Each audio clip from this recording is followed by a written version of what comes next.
All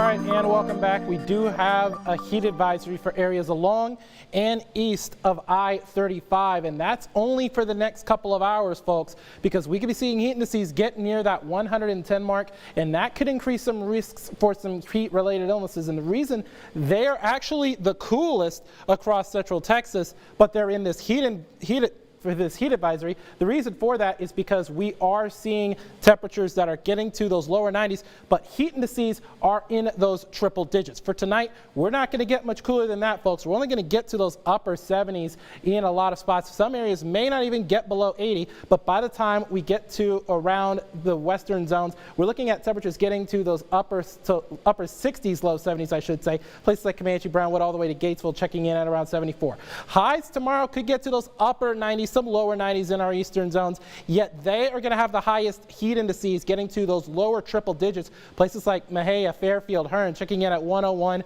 101, and 102 respectively. And that's because they have more access to that moisture coming up off of the Gulf of Mexico. It is crazy how a line of demarcation like 35 could be a man-made split between drier air and more moist air, but that's what 35 has been so far this summer. As a result of all that, I'll give that a 9 on the Jordan meter because, yeah, mostly sunny, temperatures around average, but we do have a lot of that mugginess to contend with. Potential tropical cyclone 6 is well off in the Caribbean, just to the south of Puerto Rico, and it could become a Fred by the time we get to through later on tonight. So we've passed through Elsa. We're now on Fred, but it shouldn't have any impact on central Texas unless the track shifts further westward, and then we'll really have to watch it. But for here in central Texas, high pressure building in, heat indices into that 102 range, and it's going to pretty much hang around us throughout the rest of this week. But by the time we get to the beginning of the weekend, we do have a trough sliding in from the north, and as a result of that, a rare frontal boundary that could lead us to a few thunderstorms, especially on Saturday.